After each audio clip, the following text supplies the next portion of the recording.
ગુજરાતમાં ટ્રાફિકના નવા નિયમો આજથી વધુ કડક બન્યા। રાજ્યભરમાં 1 મહિના સુધી સ્પેશિયલ હેલ્મેટ ડ્રાઈવ યોજાશે। હેલ્મેટ વગર 1000 રૂપિયાનો સુધીનો દંડ, જ્યારે નિયમ તોડનારનું લાયસન્સ 3 મહિના માટે સસ્પેન્ડ કરાશે। ટ્રિપલ સવારીમાં પકડાતા વાહન ચાલકને 1000નો દંડ ફટકારવામાં આવશે, તો વીમા વગર વાહન ચલાવવા બદલ 5000નો દંડ ફટકારવામાં આવશે। સરકારી કચેરીઓ અને જાહેર સ્થળો પર તપાસ, સુભાષ બ્રિજ અને કલેક્ટર કચેરી પાસે સઘન ચેકિંગ, ટ્રાફિકના નિયમોનું ઉલ્લંઘન કરનારા સામે કડક કાર્યવાહી કરાશે।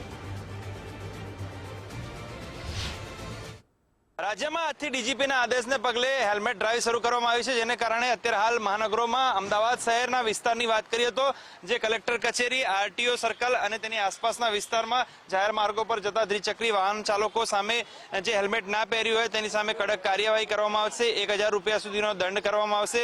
મહત્વની વાત છે કે જો લાયસન્સ ના હોય અને ખાસ જે કહેવાય કે ઇન્સ્યોરન્સ પણ ના હોય તેમાં પણ 1000 થી 5000 સુધીનો દંડ થઈ શકે છે। અત્યારે હાલ જે ટ્રાફિકના નિયમોને જે ડીજીપીના આદેશ છે તેને પગલે અત્યારે હાલ સુભાષ બ્રિજ અને કલેક્ટર કચેરી પાસે સરકારી જે કચેરીઓ ખાતે ખાસ ટ્રાફિક ડ્રાઈવ શરૂ કરવામાં આવી છે, પરંતુ ઘણા લોકો ટ્રાફિકના જે આ નિયમો છે તેનું ઉલ્લંઘન કરી રહ્યા છે। ઘણા લોકો હેલ્મેટ વગર પકડાઈ રહ્યા છે, જેને પગલે અત્યારે હાલ ટ્રાફિક પોલીસ નિયમો જે છે તે કડક કરવા માટે થઈને જે લોકોને અત્યારે હાલ પકડી રહ્યા છે અને ખાસ 1 મહિના સુધી આ ડ્રાઈવ ચાલશે અને ટ્રાફિકના નિયમો નું ઉલ્લંઘન કરનાર સામે કડક કાર્યવાહી કરવામાં આવશે। ડીજીપીના આદેશ છે અને આદેશને પગલે અત્યારે હાલ અમદાવાદ શહેરમાં ટ્રાફિક જે છે તે અત્યારે ડ્રાઈવ ચલાવવામાં આવી રહી છે, એટલે કે હેલ્મેટ ડ્રાઈવ ચલાવવામાં આવી રહી છે અને નિયમો કડક કરવામાં આવી રહ્યા છે। કેમેરા પર્સન ગજરાજ સોલંકી સાથે સચિન કડિયા, ગુજરાત ફર્સ્ટ અમદાવાદ।